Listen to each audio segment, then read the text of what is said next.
Hi, I'm Mahua Vasu. I'm here to tell you about some of the healthy study techniques which you should follow before exams. Number one is आप जल्दी उठिए, है ना, wake up early in the morning.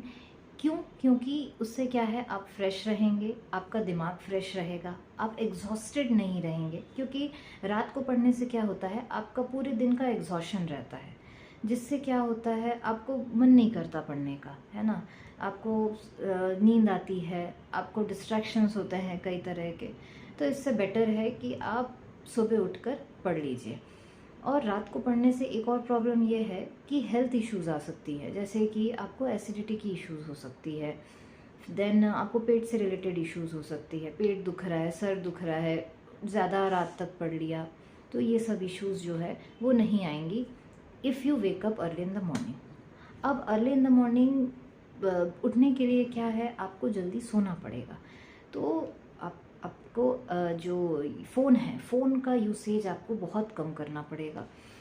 बिल्कुल भी रात को phone मत देखिए, उससे क्या होता है, टाइम कहाँ निकल जाता है हमको हवा नहीं लगती। और ऐसा करते करते 2 से 3, 3 से 4, कभी कभी बहुत माने सुबह भी हो जाती है। कई बार ऐसा भी हो जाता है कि कुछ इंटरेस्टिंग सा हम देख रहे हैं और उसके बाद फिर देख ही रहे हैं और सुबह हो गई, रात निकल गई। सो ये मत करिए।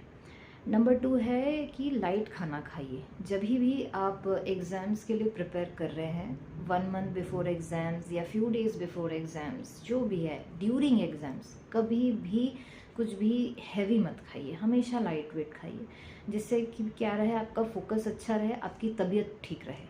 उससे क्या होगा, आप पढ़ पाएंगे, आपका जो ध्यान है वो डिस्ट्रैक्ट नहीं होगा कि मेरा सर दुख रहा है, अब मैं क्या करूं, कौन सी दवाई लूं, पेट दुख रहा है, ये सब नहीं होगा। नंबर 3 है कि आपको एक काम एंड क्वाइट प्लेस में बैठना है पढ़ने के लिए। वो आप अपने घर में ढूंढ लीजिए ऐसी जगह जहाँ पे डिस्ट्रैक्शंस जो है कम हो। ऐसा ना हो कि कोई बात कर रहा है तो आपको आवाज़ आ रही है, कोई फ़ोन पे बात कर रहा है आपको आवाज़ आ रही है, ये सब टीवी की आवाज़ आ रही है, ये सब ना हो, है ना।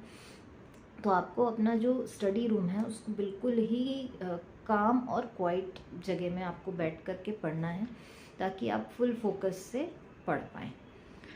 नंबर 4 आता है इसमें कि आप जब भी कोई चैप्टर स्टार्ट कर रहे हैं तो आप ये देखिए कि वो चैप्टर इजी लगता है आपको या डिफ़िकल्ट लगता है आपको। जैसे कि अभी एग्ज़ाम का टाइम चल रहा है, मोस्टली जो है रिवीजन का टाइम चल रहा है।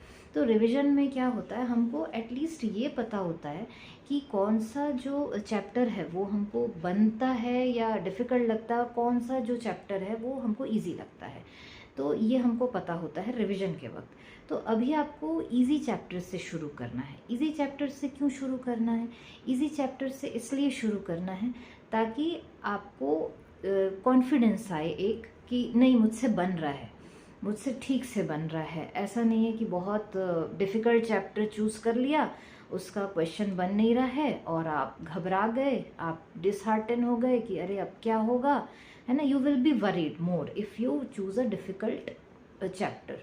तो इजी ईयर चैप्टर से शुरू करिए, और उसके बाद फिर धीरे धीरे आप जैसे जैसे आगे बढ़ेंगे आपका कॉन्फिडेंस बढ़ेगा, और फिर डिफ़िकल्ट चैप्टर्स भी आपके बहुत आराम से अच्छे से हो जाएंगे।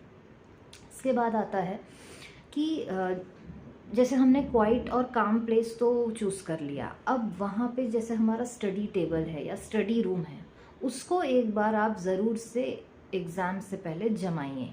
उसको कैसे आप जमाएंगे, उसको कभी ये मत बोलिए कि बड़ी बहन जमा दे रही है या पापा जमा दे रहे हैं या मम्मी जमा दे रही है या भाई जमा दे रहा है, नहीं, आप खुद जमाइए। क्यों आपको खुद जमाना है, क्योंकि आपको पता है कि कौन सी चीज़ें इम्पॉर्टेंट है आपके लिए। जैसे मान लीजिए for example your first paper is mathematics paper, now you need every notes related with your maths paper. जैसे कि आपका हो गया ग्राफ कॉपी, देन आपका हो गया geometry box, then the notes related with your maths exams. तो ये सिर्फ आपको पता होगा, ये आपकी मम्मी या दीदी को नहीं पता होगा।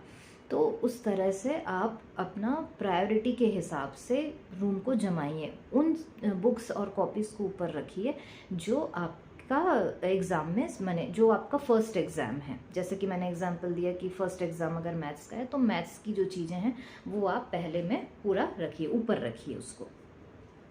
देन आपका आता है कि फ़ोन बिल्कुल स्विच ऑफ कर दीजिए। अगर ज़रूरत नहीं है तो बिल्कुल स्विच ऑफ करके पढ़िए, क्योंकि फ़ोन एक बहुत बड़ा डिस्ट्रैक्शन है आजकल के बच्चों के लिए, स्पेशली सोशल मीडिया में तो बिल्कुल भी ऑनलाइन होने की ज़रूरत ही नहीं है ड्यूरिंग एग्ज़ाम्स, क्योंकि आप ऑनलाइन होगे, कुछ आपको दिखेगा, कुछ इंटरेस्टिंग लगेगा, आप उसको देखना शुरू कर दोगे और बस फिर टाइम यूँ निकल जाएगा और आपको पता नहीं लगेगा कि टाइम कहाँ चला गया मेरा। इसलिए बिल्कुल भी सोशल मीडिया यूज़ मत कीजिए और फ्रेंड से बात भी मत कीजिए ज़्यादा, क्योंकि ज़्यादा देर आप बात करेंगे तो भी आपका टाइम वेस्ट होगा। हाँ, एक चीज़ ये है कि पढ़ते पढ़ते बहुत जैसे समय हो गया, बहुत लॉन्ग टाइम से आप पढ़ रहे हो तो थोड़ा 5-10 मिनट के लिए आप बात कर सकते हैं, लेकिन एकदम आधा घंटे के लिए बात करे पड़े हैं ऐसा नहीं करना है ना। तो उस चीज़ का बहुत अच्छे से ख्याल रखना है कि फ़ोन आपका स्विच ऑफ हो, किसी तरह का नोटिफिकेशन, सोशल मीडिया, कोई चीज़ आपको डिस्ट्रैक्ट ना कर सके। फिर आता है कि जैसे हमने बात किया कि हमको इजी चैप्टर से शुरू करना है, डिफ़िकल्ट चैप्टर से आपको शुरू नहीं करना है। एक और ये बात है कि जैसे कोई क्वेश्चन है, मान लो वो इजी चैप्टर से ही है, तो वो क्वेश्चन आपको मान लीजिए नहीं बन रहा है, तो इसका मतलब ये नहीं है कि बिल्कुल घबरा के बैठ गए कि अरे अब क्या होगा, अब तो मुझसे नहीं बनेगा, ऐसा नहीं करना है। हैव पेशेंस रखिए, अपने फ्रेंड्स से, अपने टीचर्स से कांटेक्ट करिए, उसका सॉल्यूशन पूछिए, तो आपको ज़रूर से या तो कोई आपका टीचर या तो आपका कोई फ्रेंड आपको बता ही देगा। बिल्कुल भी नहीं घबराना है कि ये मुझसे